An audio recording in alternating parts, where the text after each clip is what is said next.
Welcome to this edition of Men Talking Mindfulness with your hosts John McCaskill and Will Schneider. On this show, we focus on helping men and those with men in their lives to unpack some of the complex challenges we face today by leveraging meditation and mindfulness practices. Each discussion is an environment free of judgment and criticism with a focus on vulnerability, authenticity, and inner peace. Let's dig in.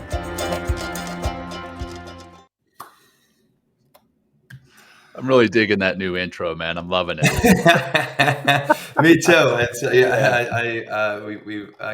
great to have some good people behind us supporting the show and willing, like for free, to do such a thing. So thanks, Rich Harris, cool. again. So cool. He's the guy. Yeah, Rich Harris, and absolutely great work there. So, hello everyone. Good morning, good afternoon, good evening, good day. So happy to have you joining us here today, either live here on video or later on video or on the podcast. I'm John McCaskill. This is Men Talking Mindfulness, where we do our best to demystify mindfulness and all things associated with mindfulness. This is our season finale, and today it's just me and my amazing co-host and brother from another mother, Will Schneider, over there in New York City. And we're going to do something a little different. We've done it like this before. We're going to do a recap of this last season and what we learned, what we've implemented from what we've learned. So if you've never listened to the show, this is a great place to start. Figure out what this show is all about. And if anything here today piques your interest, we would love to have you as a listener of those past episodes. So go back and listen to the rest of this season, and heck, go back and listen to the rest of this show, the rest of all our seasons. We'd love to have you give it a listen. That said, I'm going to turn it over to Will, my brother, again from another mother. How are you doing? Great. If you can hear the difference, I soundproofed my room today, my studio. So I just moved into this new place, kind of my future self place. Like I moved there in. You go. Like, I'm so excited to be here, and I have my own studio, my own workspace. I do yoga over here over my right shoulder, and teach. And it's a really awesome place. I'm excited to be here with soundproof today. So so first off, if you're enjoying the show, share it with your friends, your family, your colleagues. Give us a review. It would be very helpful. That helps actually our ranking on podcast. And, when people search for mindfulness, our podcast is likely to come up because of your reviews. So we really appreciate that. And check us out on YouTube.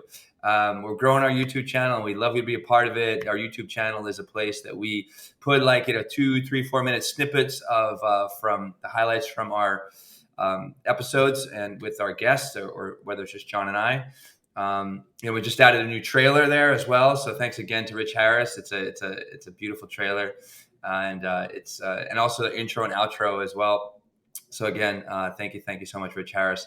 We're really excited about that. Also, hey, May 18th, mark that on your calendar. And if you're sitting on the fence about doing the M2 experience, you have another opportunity to do it. We start the 21-day mindfulness experience on May 18th, right? This is designed to show you the unseen habits you have developed and how to develop new ones, plus gives you tools to improve your mind and your body to feel better. This next cohort, like I said, kicks off on May 18th. It's the last time. You'll get it at the price of $179. So check it out. Here's the website. Get ready to write it down. MovementRX.com/MTM. I'll say it again, all lowercase. MovementRX.com/MTM. Last thing, our Whoop team.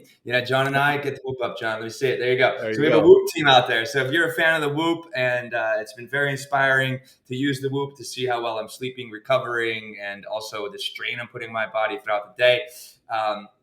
We have a great team. So you can join our Whoop team if you like. We'll drop the code here. It's actually COMM-7B67F6. Like, I don't know if I should really read that on air, but I just did. Okay. But we'll put that in the notes here for everybody. But the Whoop team has been really an incredible inspiration. We have a group, 15 people that have been continually inspiring one another. And it's been great. And John, you talk about it all the time, like within the chat and myself, like how I don't want to go out for a run or go on the rowing machine or take that walk or meditate. And the team, everybody, just seeing everybody along their journey with the Whoop has just been incredible inspiration for John and I, and also for the small community that we have. So we invite you in. And if you don't have the Whoop, get the Whoop. It's awesome. And there's more of a plug for Whoop for free. So anyway, so coming up, we have a special episode on June 3rd. I'm going to be doing a 10-day silent Vipassana retreat. And this is my third time doing it. Last time I did it was 2017. So I'm going to go in next May 18th until the 29th of May. We're going to have a little follow-up episode on June 3rd. So join us for that if you like. And also, this is exciting, John. Another excitement. I hope you guys are all excited because what I'm going to mention I'm so blow excited your about mind. this. We are doing a retreat with MovementRX and Dr. T and Pear, her husband. We have secured, we're like days away from actually signing and sending some money off to this Durango, Colorado ranch. We can take up as many as like 15 or 16, 17 people. It's going to be mindfulness, movement, a lot of the things that we work with during the M2 experience. We're going to incorporate into this 3-night, 4-day retreat. It's beautiful. It's like, what does Doctor say? Doctor Rustic and swanky. Rustic and swanky. And swanky. So you want something that's rustic and swanky, and then the backdrop with mountains and beautiful fields, and we have an opportunity to horseback ride, fly fish, hike, do all sorts of fun shit together. Really excited. That's going to be September. Mark your calendar again. September 16th to the 19th. Information is coming out in the next couple of weeks. I'm really amped up, John. So I guess we'll do our grounding practice. So there you go. Down, right? Awesome. Okay, great. So ground yourself. Stop what you're doing. I realize that you might not actually be mowing your lawn by listening to this because the lawnmower is so loud. But anyway. I listen to stuff while I mow the lawn, man. I've got some noise canceling headphones. Put those things on. It's awesome. Okay. Oh man, I love it. Investing. Perfect. Okay. So stop mowing your goddamn grass and let's do some breathing. Awesome. Or if you're sitting, sit down, ground your feet, maybe take off your shoes, bring your hands on your thighs, interlace your fingers, and keep the eyes open or closed, depending on what you're doing. We'll just do a couple 5 breaths. We're going to inhale 5, exhale 5. We'll do it for 3 rounds, and just to see the difference in how we're feeling. Let's start with an exhale. Empty all the way out. Very nice. Good. Take a big, giant breath into the nose. Sitting up nice and tall with a dignified spine so you can fill that entire torso like a big, giant balloon. And exhale out the mouth. 5, 4, 3, 2, 1. Maintaining that dignified spine. Take that big inhale again. Dropping it in the belly first, in the middle of the chest, top of the chest. Exhale out. Big balloon inhale. Feel that expansion, that lift. Exhale out. Okay, we'll just do a couple more. Stay, inhale 5. Exhale 5, really smooth on an exhale. Sometimes I like to tell my students, create the quality of the exhale as in the experience that you want to have. So the more peaceful and smooth that exhale is, you're going to feel that experience in your being. One more time. Inhale, fill it up.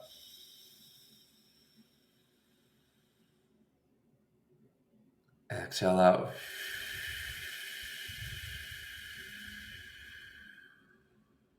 Good. Feel how you're feeling. Maybe do these little micro movements. Open your chest, roll through your head a little bit. Maybe bring your arms above your head a little bit and toggle a little side to side. When you're ready, open those eyes of yours and let's come back to the show. John, it is great to be here. I don't know why I'm feeling so good right now. This is non-drug related, John. There's no body except a little tea and honey from the spring, man. Springtime is here. It's beautiful. It's starting to warm up here, even in Colorado Springs, and you're feeling those natural endorphins. So that's great, man. And what we're here to talk about today is, again, what we've learned, what we're started implementing for ourselves from what we learned. And you even mentioned one right there at the end of your grounding practice, those micro movements. And that is from Quench.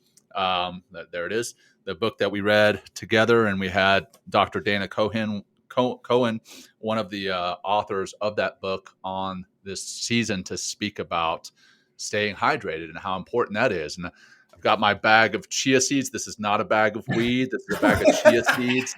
We also Bullshit. talked about that in that episode.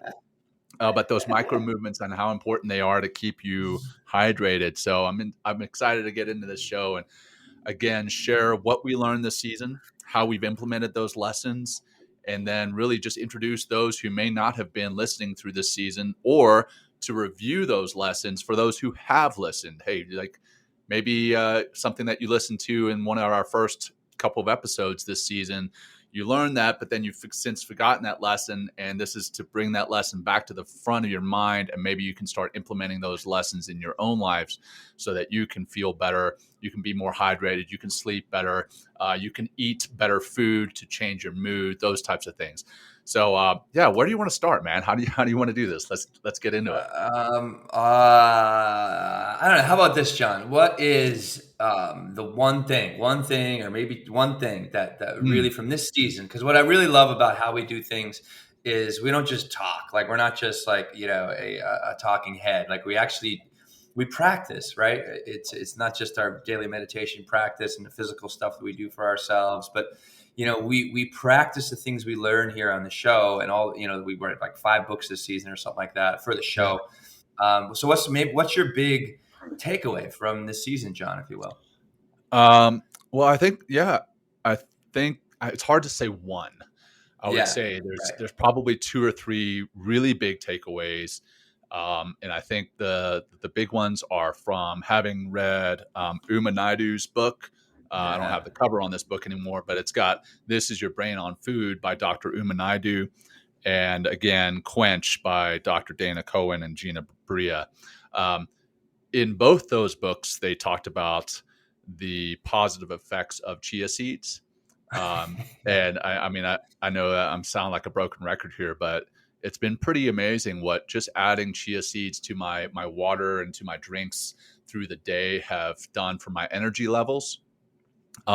So, it helps to keep you hydrated, but also offers you those omega-3 fatty acids that are so important to our brain health and overall health.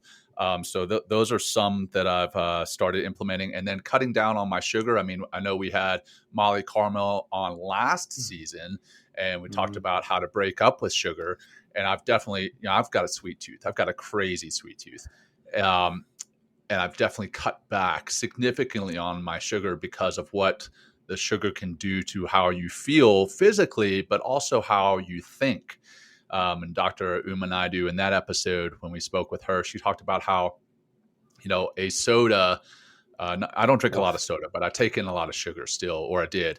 The sugar in a soda, if you have one soda, it can increase your chance of depression by some radical amount. But then 2 sodas, which a lot of people in the States live on every day, at least 2 sodas, how that can increase your chance of depression by like 90% or something like that. I forget the exact number. I'm just kind of going off, but bottom line is it's really high, an increase in chance of depression, feeling depressed because of the sugar intake. So I would say the 2 big lessons that I've taken away are how chia seeds can help you feel better in staying hydrated, and the omega-3 fatty acids, and then decreased in sugar help to make me feel better, not just physically, but also mentally.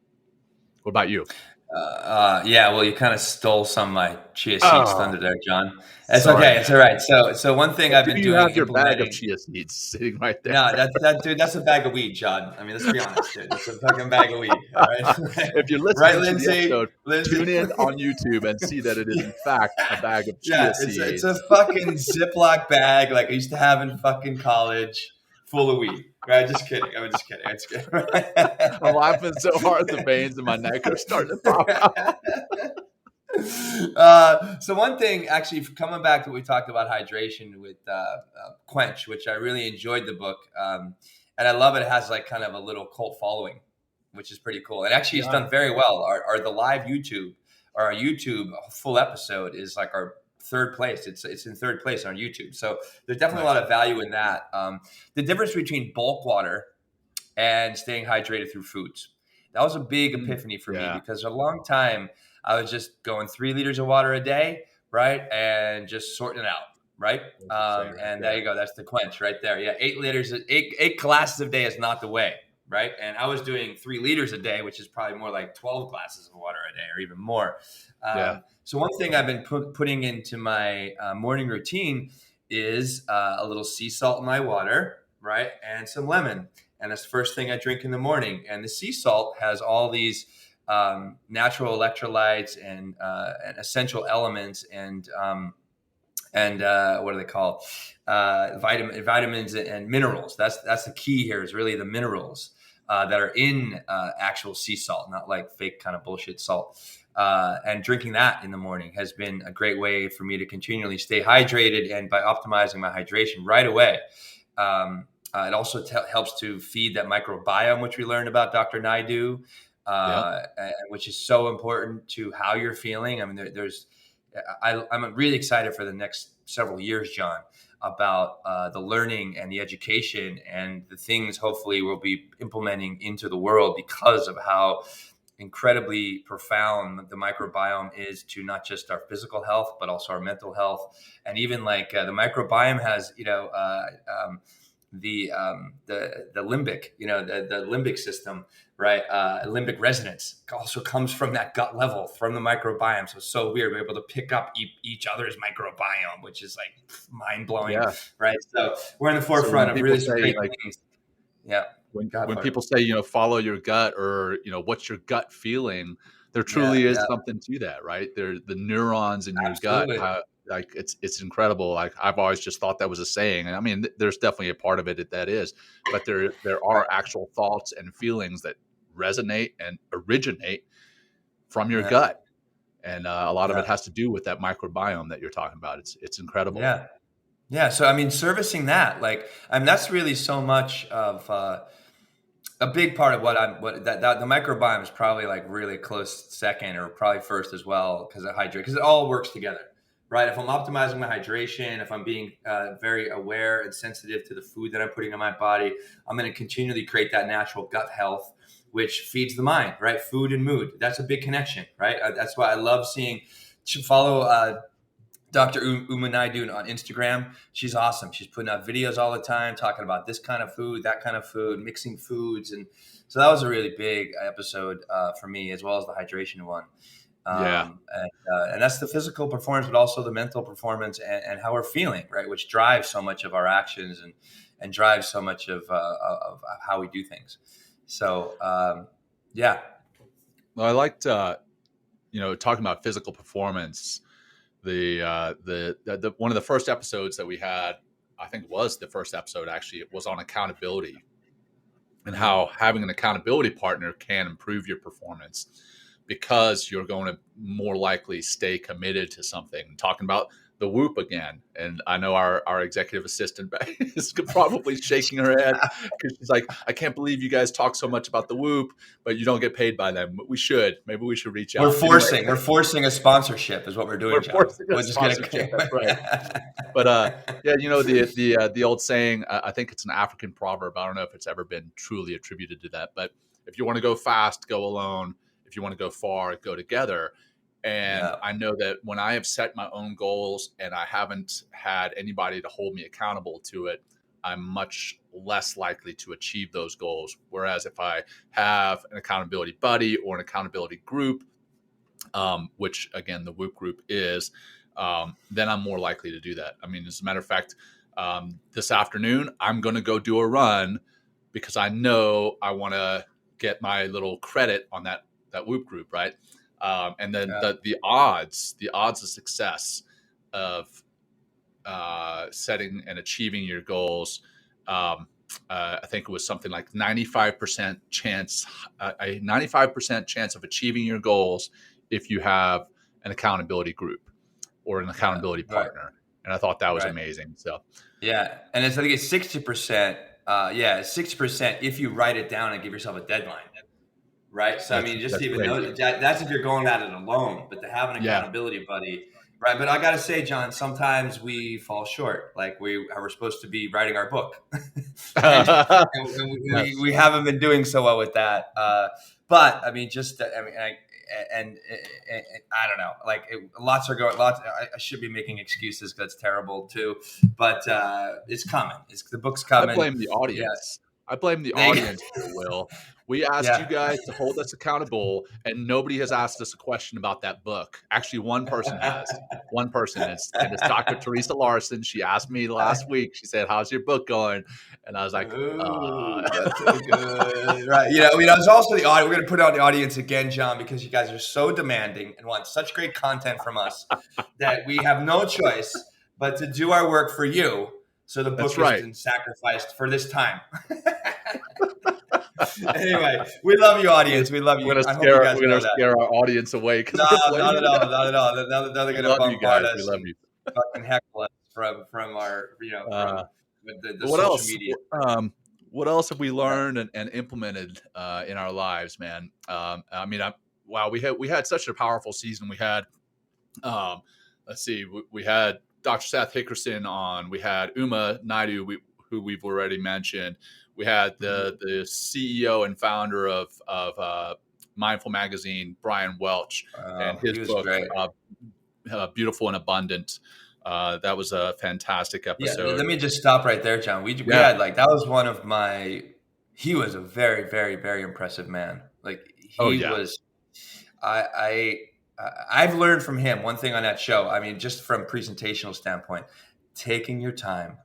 If you go back and listen to that episode, right, there are moments where he will take 3 or 4 seconds before he answers.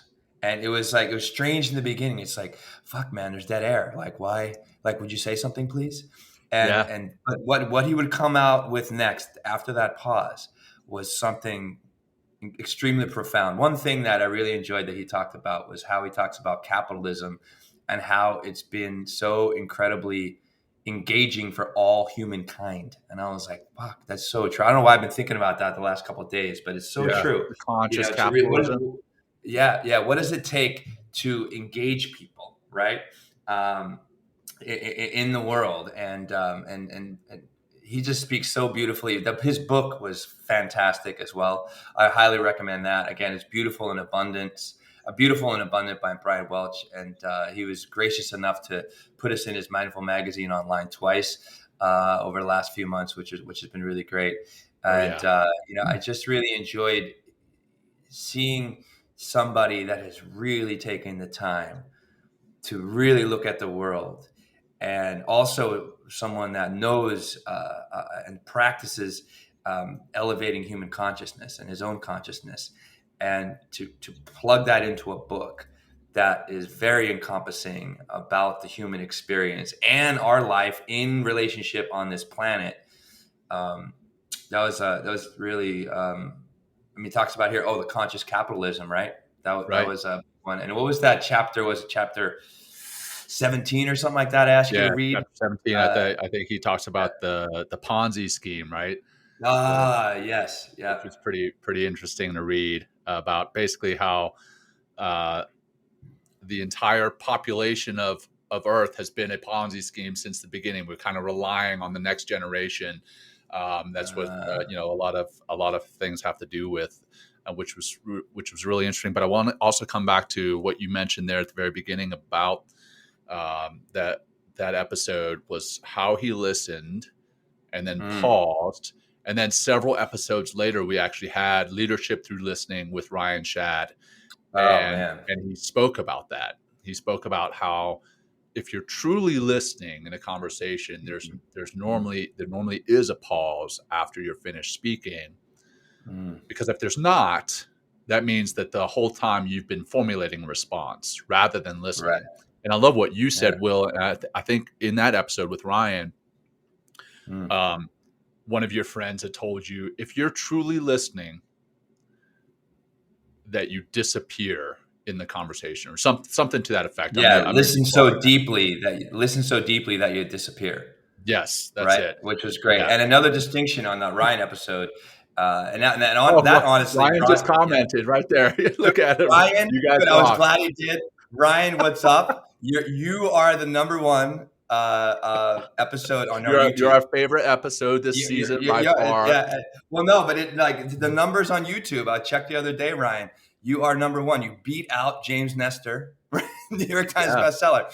And another thing, a big distinction in listening is like, are you waiting to talk or are you listening?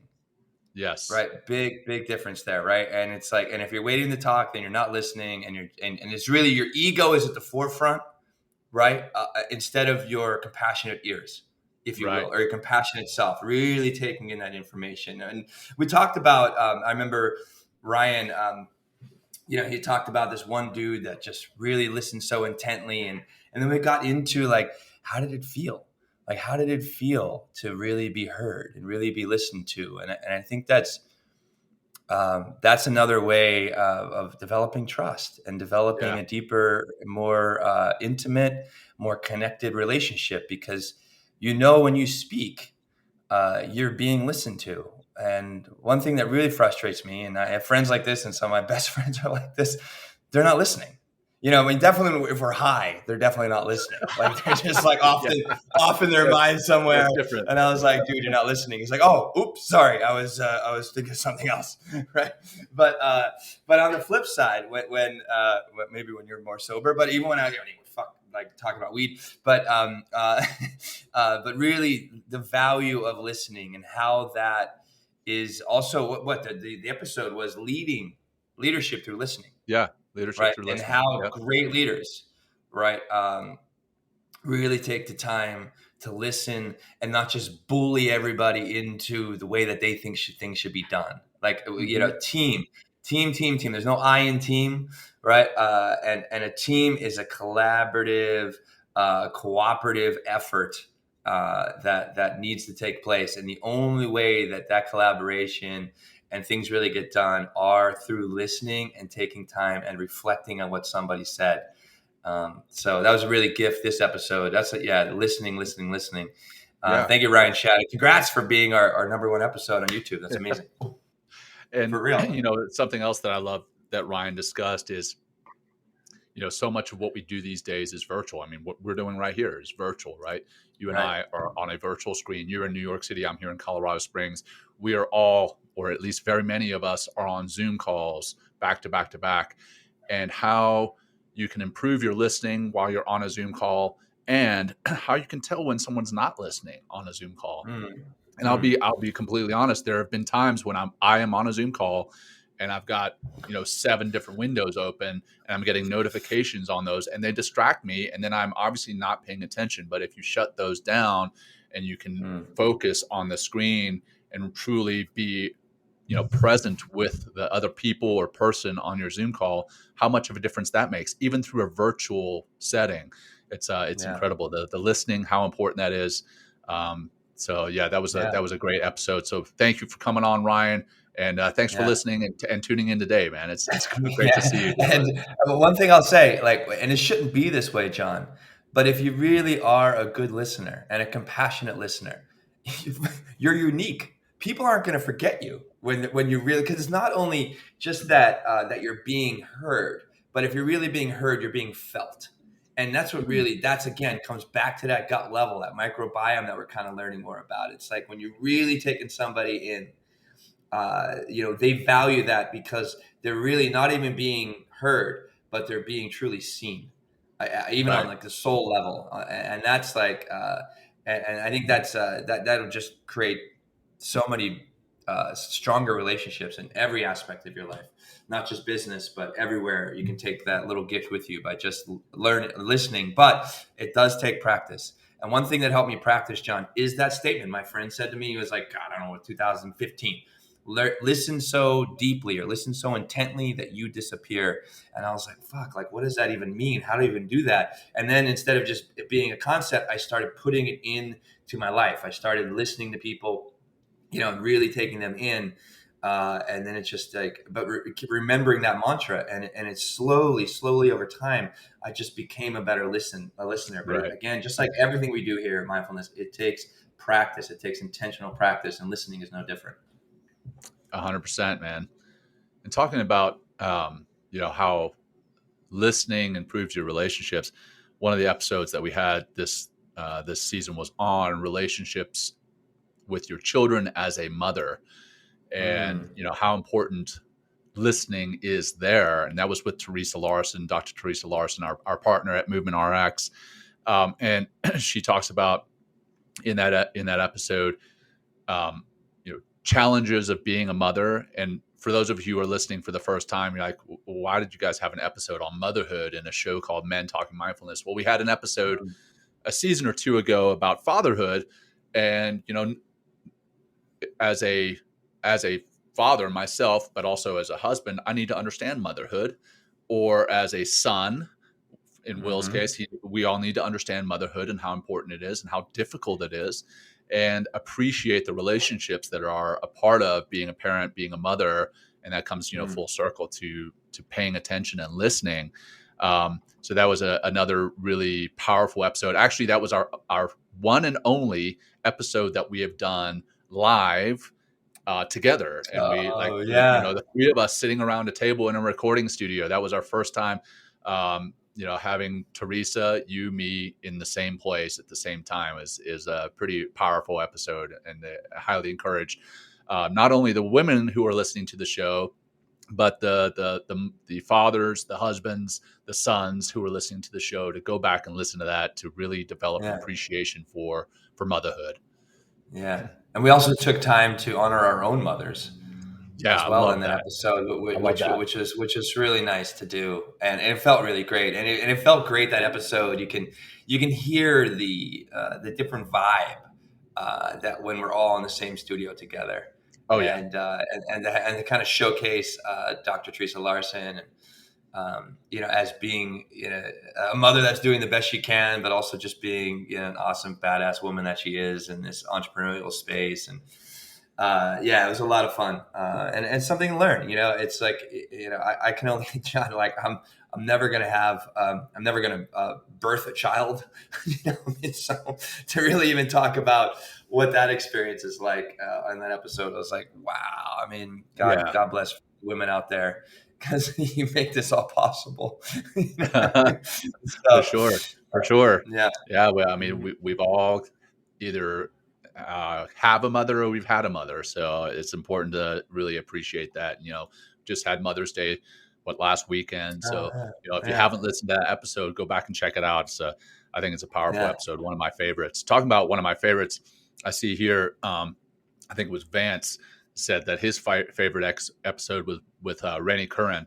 And Rennie was a football player, pro football player turned entrepreneur and mindful entrepreneur. And he, we just mentioned Teresa being an entrepreneur. Will and myself are entrepreneurs. How important being mindful as an entrepreneur is, because if you're not, your entrepreneurial spirit can run you into the ground. And if you're not mindful about that, it can really be detrimental to your health, your mental health, your physical health, your spiritual health. And Rennie was just a phenomenal guest, and we're going to have him back.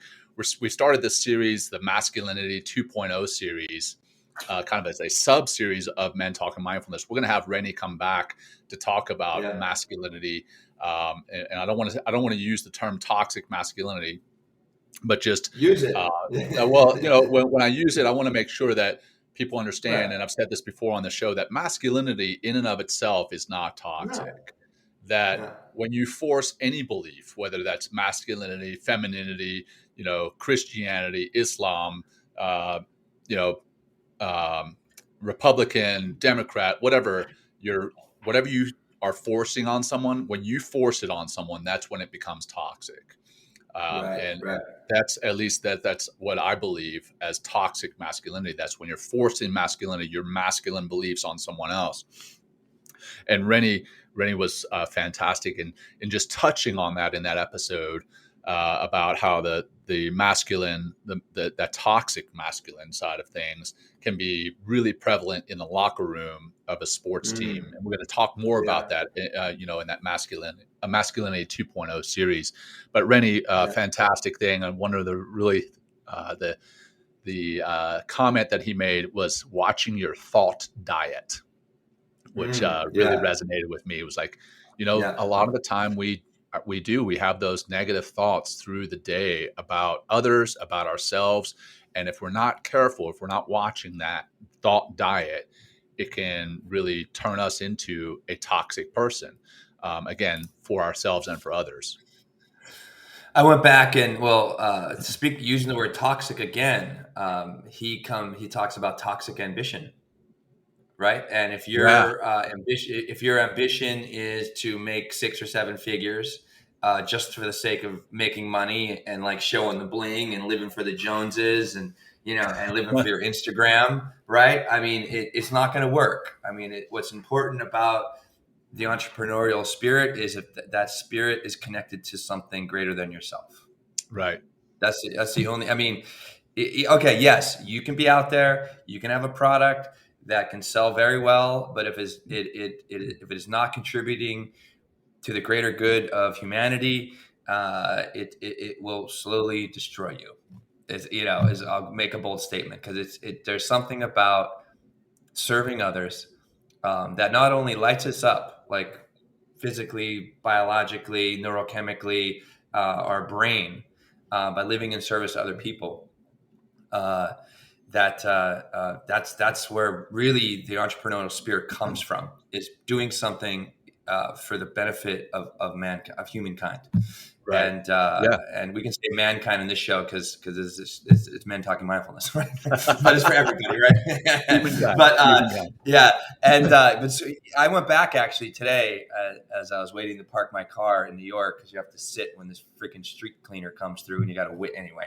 I had to wait, and I was like, oh, how am I going to research this show? So I went back and listened to a couple of YouTube episodes, of clips that we have, and I was really incredibly impressed with Rennie, of how incredibly disciplined and tactical he is in his self-reflection, right? Very, very. I mean, he would just break down like what created success. He was like, just so a little history of Rennie. He was the Butkus Award finalist like 3 times, right, from the University of Georgia as a linebacker, and he's undersized too. I don't know how actually big he is, but undersized. So he had to have really get even more tactical instead of having all that size and that strength and that weight behind him. He had to really break down how to, be a better football player and be a better linebacker. And he took that when, instead of losing his identity, when he was no longer signed a contract, it was the Titans again. It's like, instead of being who am I? And if I'm not a football player, then I'm nobody, and getting depressed and whatever, going down some drug path or alcohol path or whatever kind of path, and playing the victim in the world. He went back and reflected on, okay, what made me successful and great as a football player? And then what are the elements of that greatness and that success? And how do I begin to put that into my entrepreneurial pursuits? And I was like, damn. And that's where you start talking about that toxic ambition. Yeah. Right. Well, also, you hit on something there that for our listeners who may be veterans or soon to be transitioning service members, there's a lot of parallels between what Randy talks about as a transitioning athlete, professional athlete, as we experience as veterans or soon to be transitioning service members, is we pin a lot of our identity in that uniform or on that particular job. He was a football player and he was defining himself as a football player, but then when he was no longer a pro football player, who was he? What was he? And for those, again, who may be listening or watching, go back, check that episode out. Rennie had some phenomenal thoughts about how to reinvent yourself, and rather than reinventing yourself, really going back and seeing who you've been this whole time. You just have kind of forgotten a part of it. That pro football player was just a part of who he was. It's not all of who he was. Being a service member is not all of who you are. It's just a part of it. It is a part, and you respect it, but it's not all of who you are. So there's more to it than that. And I love that Rennie talked about that in the show. And I think it's very important for our listeners to go back and check that one out. Yeah, a big part of it is discipline. Like, you can take all the discipline it took to be a phenomenal pro, like starting pro freaking linebacker. Like, how incredible is that? But like, still going back, reflecting, like I talked about, but keeping that discipline doesn't leave you. When you really practice, show up when you don't want to, do the hard things when you don't want to. and then come through and get out the other side, and you develop that grit, that resilience, which comes through discipline. Like you can really truly achieve anything. And Yeah. you're going to have much greater success if you're attached to a higher purpose that's going to serve other people instead of just your own bank account. Yeah, indeed. So- And, kind of riffing off of that, excuse me, that transitioning professional athlete, another athlete that we had on this season was John Abate. And John Oh, wow. Yeah. was on the verge of becoming a potential professional cyclist. Lived in San Diego at the and was on a bike ride and was hit by a car, and that car did a hit and run, left him. He ended up in the hospital. Woke up a few days later, really badly hurt, and he had a whole bunch of his friends there. And these friends were, there to offer support, but also they were there to say, "Hey, you know what? What are we going to do to find this person that hit you?" And John could have sat there and wallowed in his misery about, "Oh, woe is me. I'm most likely not going to be a pro cyclist now. Woe is me. What's the next step in my life?" And he could have also wallowed in anger at this person that hit him in the car and then fled the scene. But what did he do? Instead of doing that, he's like, "You know what? We don't need to search for that person. Let's forgive that person." And I mean, the power of forgiveness, he talks about the power of forgiveness and how so many of us walk around holding a grudge against someone or even against ourselves for something that we may have done, and how forgiving allows us to let that load go, drop that load, and how that actually is more powerful for the person forgiving than for the person being forgiven. It was, John was a phenomenal guest. He's a mindfulness-based stress reduction coach now, and he goes out and talks about, giving yourself a break through personal forgiveness. Yeah, that was awesome. He's just fantastic. He was no, I really. He was another guy. I mean, just something about John. Meditating, doing these practices, taking your time, and he would another guy. We would talk, and he would just take a pause and really absorb what we said, really begin to come up with the words he's going to say, and then boom, came out. Like another guy was very impressive. You can just see his calm presence because he's really done the work with MBSR. And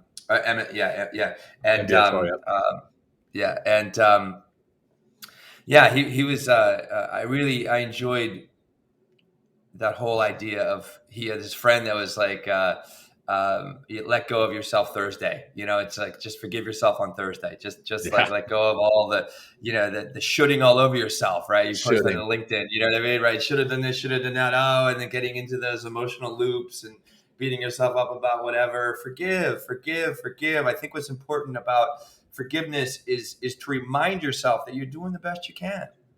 I mean, with all the distractions, all the things we're demanded to do, and it's like, and you can do better tomorrow, a little bit better tomorrow, but it takes time. And I think, the demands of the ego constantly, it's like it wants everything done now, or it wants to have that $1 million home now, but it takes time.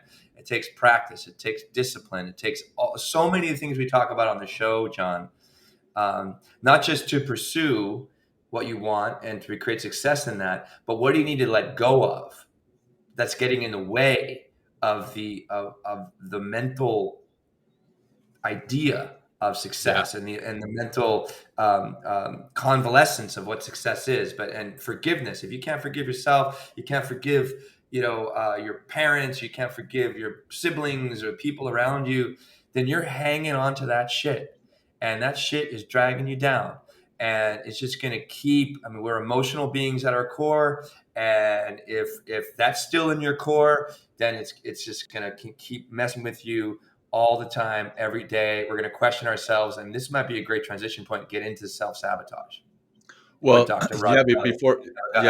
before we get into self-sabotage, you mentioned letting go there. And Mhm. letting go was a big part of our conversation with Nick Gregoriadis.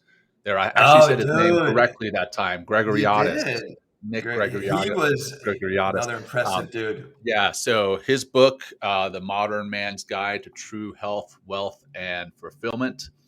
He's got It's his called own Aligned, podcast right? Yeah, there. it's called Yeah. Aligned. The book's called Aligned. Yep. Yes. Sorry. Yes. The book is called Aligned, and then that's the subtitle there, The Modern Man's Guide to True Health, Wealth, and Fulfillment.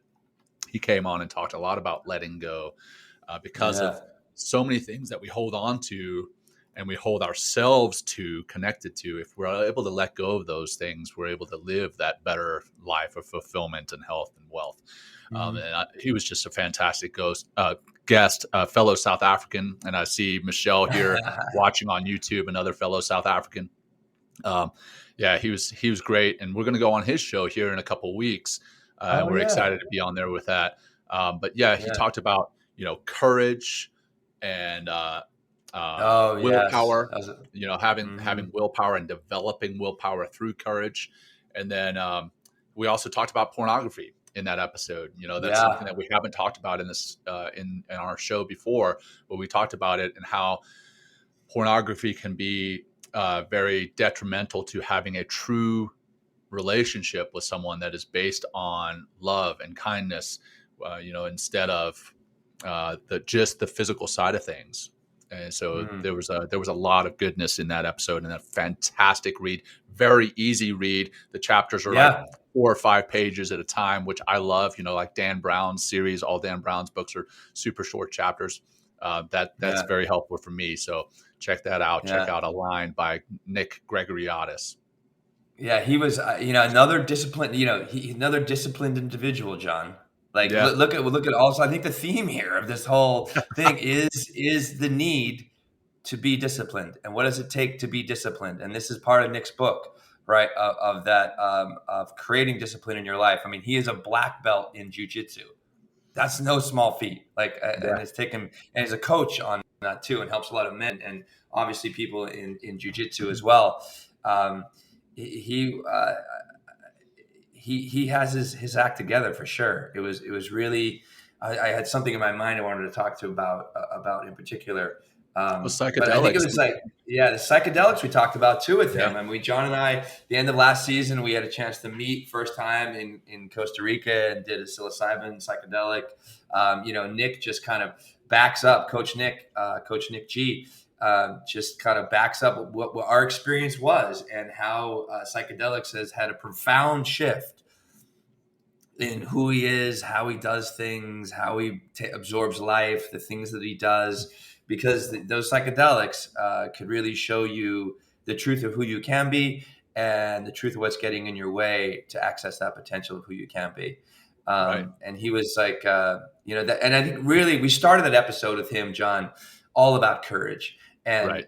it takes balls, it takes being bold, it takes saying no to all of the habits and the influences that are around you that are trying to pull you away from aspiring to that great individual. And he has a great courage formula, and without it, a lot of the things that you want to pursue that require the discipline that's needed, it's going to be tough to get there without being courageous and stepping into the arena of who you can be. And the arena isn't all fun. It's definitely not all fucking fun, right? No way. But it's so worthy when you find that higher pursuit we talked about in that servant leadership role. Whew, you just go along for this ride, John, and we've been experiencing that ride for now. This is our end of 4th season, and Yep. it's been incredible working with you, John, continually. Like, I love you so much, so deeply, as a brother, as a collaborator on Men Talking Mindfulness, and we really are continually doing great things by aspiring to how can we help more men, how can we help more people with what we know about mindfulness. So Absolutely. Back at you, brother. I love you deeply, deeply, man. I love you like a brother. So, and thank you. I Yeah. don't say that about everyone. So Same, we're gonna John. Same. have a quick love fest real quick. Virtual Man, love hug, you, bro. John. There you go, virtual hug. So, Oh.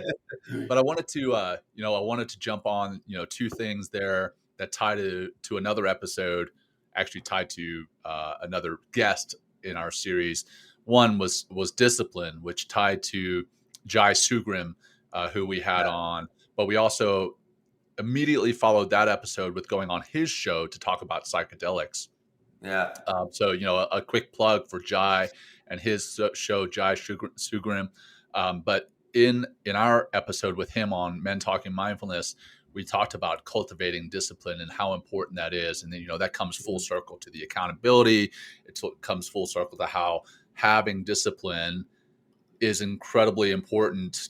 It lays the foundation for just about everything else. Just like when we were talking about Nicholas and courage laying the foundation. I think courage and discipline really go hand in hand.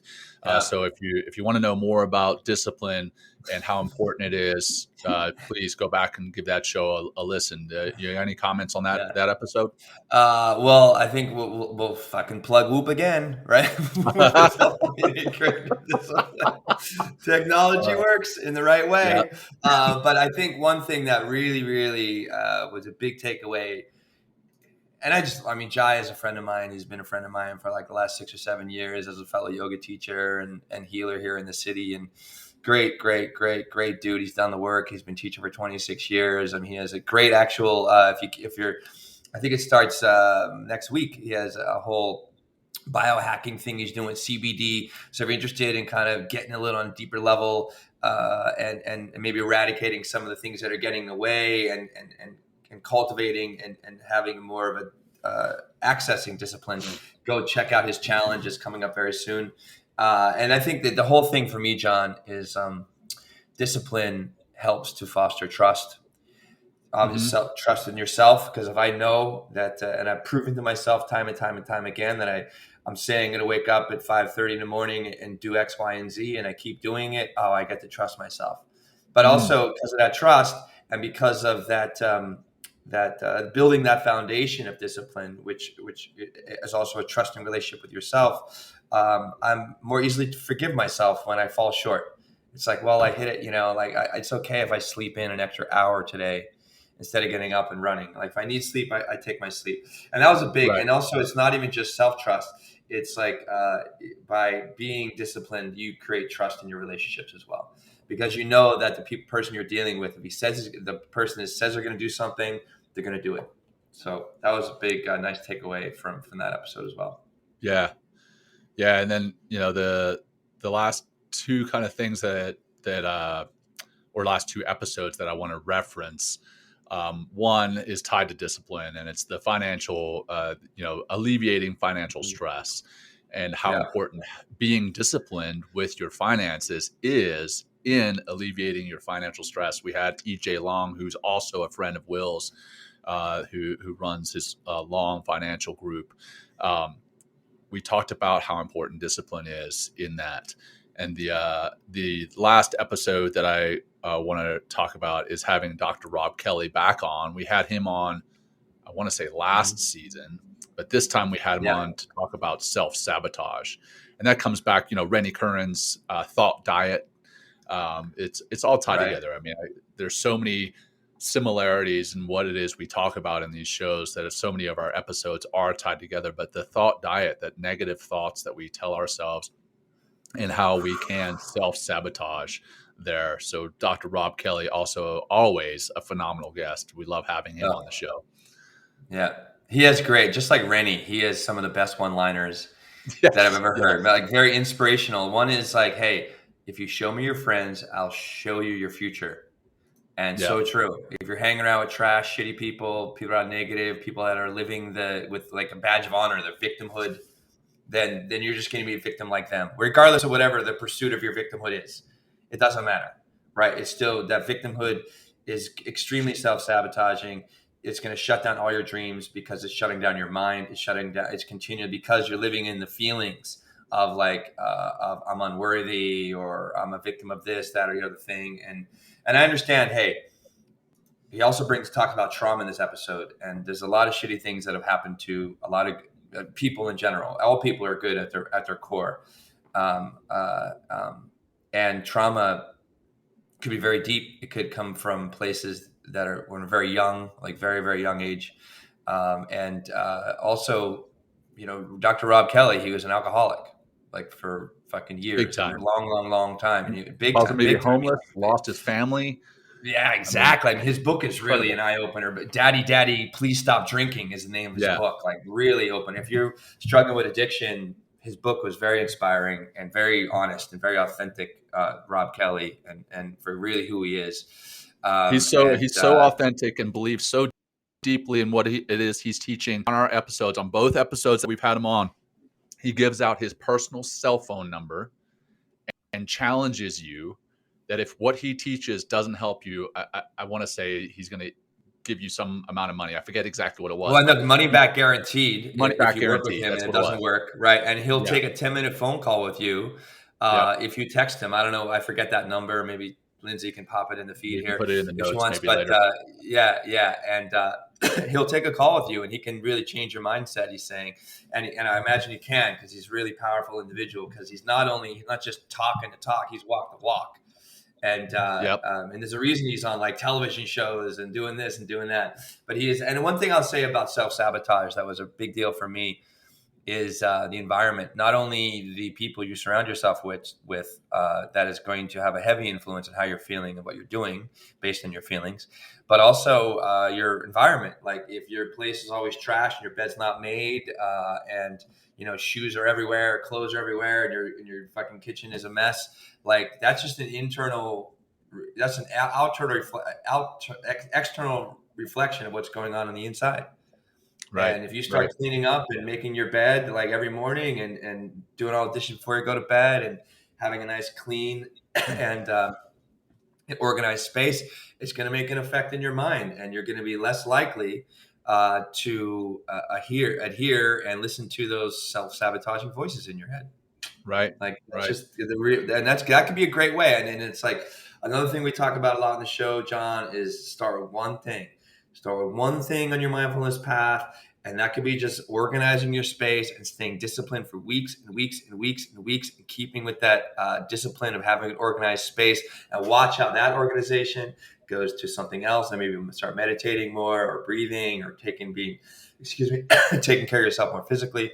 So it starts with one thing. I think this is an episode on discipline and mindfulness, but it's so much like John is to being disciplined, being mindful, sitting in meditation, getting to know yourself on a deep emotional and conscious level. You'll get to be aware of those voices and those self-sabotaging voices, that internal dialogue that it's been kind of there. I think it's evolutionary biology in some ways, that negativity bias, and we're fighting it. We're kind of working, accepting, forgiving ourselves when we fall short of those goals, but also developing a new voice and creating new influences in our life that will help us to continually empower, right, that entrepreneurial spirit, or that loving spirit, or that mindfulness spirit that you want to pursue. And it just takes practice, and it takes a lot of patience, a lot of discipline. Discipline. And actually one thing, and if Dr. Rob's listening, Dr. Rob, I've been meaning to kind of contact you. Like he talks about in the episode, he goes, what I do with my students is if they're a big car guy, I take them to the Porsche dealer and they'll sit them in the Porsche and be like, you can have that car. You can have that car. It's going to take some work. It's going to take some discipline, but that car could be yours. You have to start seeing in your mind. This place I'm living in right now, John, I moved 2 weeks ago into a new space, and it's like it is the apartment of my dreams in New York. And I want to just give a little shout out to Rob Kelly, because I put myself here a little bit out on the skinny branch, because my rent doubled. But I believe in so much of what I'm doing and what we're doing, John, and how we're doing it, that there's no doubt that we will continually, and I will continually be creating a more successful future for myself and our show and everything that I'm doing here. So thank you, Dr. Rob. Boom, Real inspiration. You got to text him and let him know that you gave him a shout out, man. Yeah, I will. Yeah, I will. I'm gonna. Yeah, totally. You know, one episode that we did not cover is the flow state episode with Kara Bradley, which Yep. was also a fantastic episode about how to get into that state of flow, that Zen state, the zone, whatever you want to call it. She gives some great tips on that and how mindfulness is tied to that, and then how stretching yourself outside of your comfort zone, which you're Yeah. doing, Will, with that apartment. You're stretching yourself just outside your comfort zone so that you can be in the flow regularly Right. in that apartment. Yeah. Um, Right. and Kara works very closely with Stephen Kotler, the author of, The Rise of Superman, Stealing Fire, The Art of the Impossible, and a whole slew of other books. And we're going to have Stephen Kotler on next season in July. We'll have him on at, I think it's July 15th, if I remember correctly. We'll have him on, and we're going to be talking about flow state and attaining altered mind states and everything that's wrapped up in those books, the Art of the Impossible, Stealing Fire, Rise of Superman. So we're very excited about that. But also, Kara and Stephen Kotler have worked closely together to help people achieve that flow state, and how important that flow state is to getting shit done, right? So, Right. And I know one of the big things that you're a huge fan of is the Pomodoro method to achieve that flow. Bingo. Yeah, It's I know that it's you've helpful. implemented that. Yeah, I it's have huge. like that Pomodoro method is like 25 minutes on, working intently on one thing, right? Setting a timer, 25 minutes, maybe 30 minutes. I've been going 30 minutes. 25, I think is what they say the threshold is, the Pomodoro method. And then taking those 5 minutes, right? So that 25 minutes, like you're kind of inviting the flow state to happen, because you're only concentrating on one thing. You're eliminating all distractions and just going down that rabbit hole for those 25 minutes. And also with this Pomodoro method, and what helps kind of enact and experience this flow state is it's an agreement, or what I'm understanding, it's an agreement with your ego, in a sense of like, hey, just leave me alone for 25 minutes. Okay. Stop fucking telling me that I got another 10 or 100 things to do today. And I want to do this one thing right now for 25 minutes. So I kind of turn down that self-sabotaging voice, right? And then tune in, right, to all of my effort, and just flow with those 25 minutes. And then, because then at the end of that 25 minutes, I got 5 minutes, I can get something to eat, I can go for a walk, I can just kind of like let all the fucking mind shit come back in, and then boom, drop back in for another 25 minutes. And that's been a great way. That's how it really helped me to write the beginning of that course that we did with Heroic Hearts Project. Yeah. Was being in that 25-minute zone, popping out, coming back in. And I was like, couldn't believe what started to come out, because I committed one thing in that 25-minute time, and it made a big, big, big difference. We got to start writing a book using that, man. It's true. Very true. Very true. One thing I'll say about flow state with this, it's like, that's going to be very challenging if you don't meditate, or you don't have some sort of discipline where you sit with yourself and reflect. Because what meditation is going to help you do is it's going to help you understand that things get in the way of flow, right? Fighting the current, right? If you can't flow if you fight the current, right? You got to flow down the rivers of life. And that goes for the emotional, torrent that happens on the inside. That goes for the mind. And if you're battling with the mind, battling with your feelings, battling against yourself, flow state is not possible. And if you really want to start to get into flow, I would suggest, and I think John would too, it's like start meditating, start sitting, start reflecting, because then you get to see, right? Because flow state is on the out, is like it's feeling from the inside. There's a lot of neurochemistry that happens that Stephen Kotler, I can't wait to talk to him, talks about. Like, I think it's the 5 elements of flow, or the 5 neurochemicals for flow. But without sitting and getting quiet, especially when things are turbulent and feels like nothing is working, we'll have a greater opportunity to experience flow, right, in the world, in our entrepreneurial pursuits, or whatever you want to do out there in the world, by taking time and understanding yourself on a deeper level, for sure. 100%. Yeah. So, all that to say that we had an awesome season. It was, 2 episodes shorter than our typical season, but we're cutting it a little bit short so Will can go on this Vipassana retreat, and we're going to have some treats. Talking about treats, we're going to have some treats for you in between now and next season to include a special episode to discuss that Vipassana retreat. We're also going to be releasing some newfound stuff, or I guess refound stuff that Will released quite a while ago, and we dug it back up, and we're going to be releasing that as part of the podcast. So check that out. And I think unless you got anything else, we'll jump into our grounding practice, man. Yeah, I think there's just I want to say just give another shout out back to EJ Long, FG.com. He's actually sponsored the show, so he gave us money to not just to come on the show, but so I just want to really give a shout out to another friend of mine, EJ Long, great guy. And I really appreciated his episode on alleviating financial stress and what it does. And again, starting habits and creating discipline around finances. Great episode. Like if your finances have been all over the place, this and that, take a listen. I even clipped yesterday and released a YouTube clip about what it takes to be financially responsible and what that can look like and how that can help alleviate a tremendous amount of stress by taking care of your finances and being like on point with those.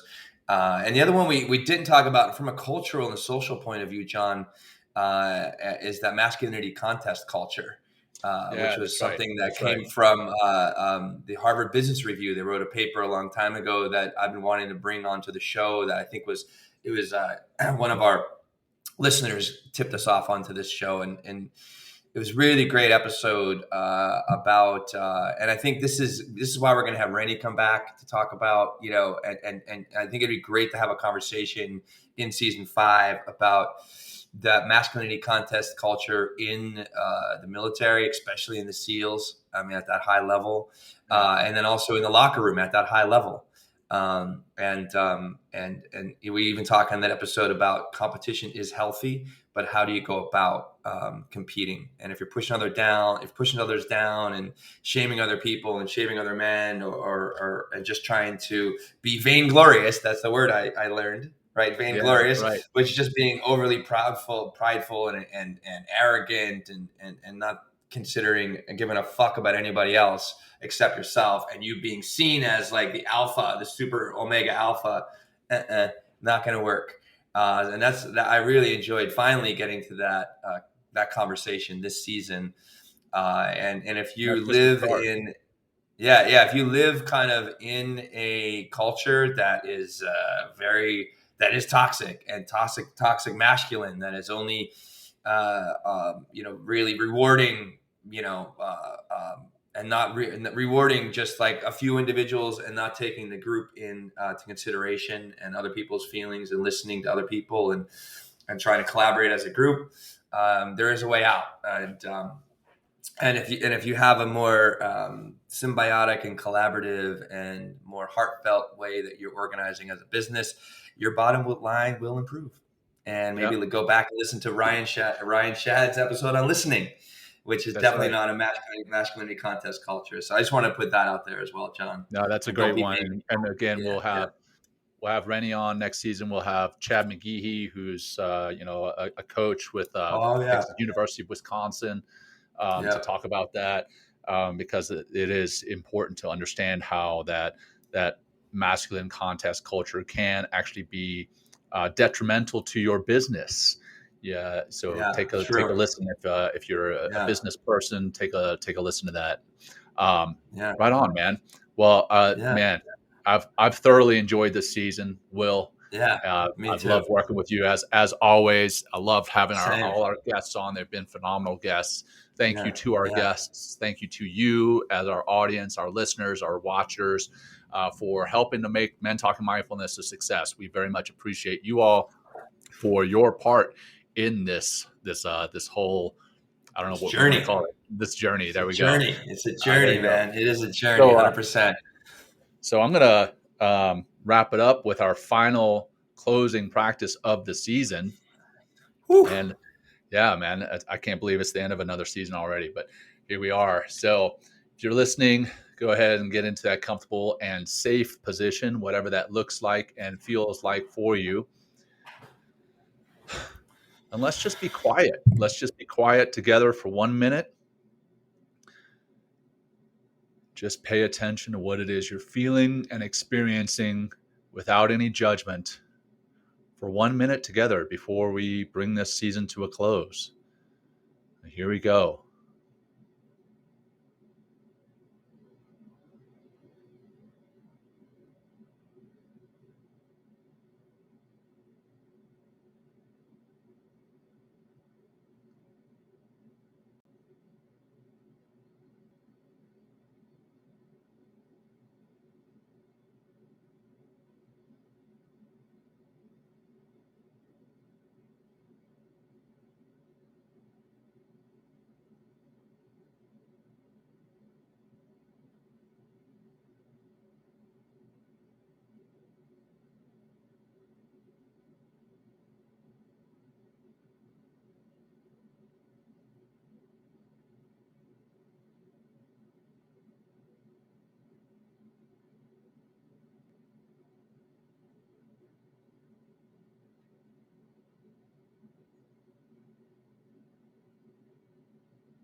Good job. And now let's bring your attention again back to your breath, and we'll wrap it up with one deep, deep, deep cleansing breath together. Begin by letting out as much air as you can from your lungs, bringing your navel to your spine.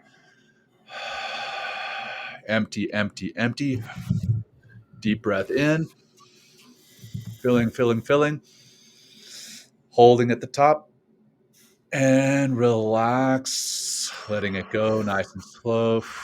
Slow, slow. Bring those micro movements back into your body. Hydrate your body with that movement.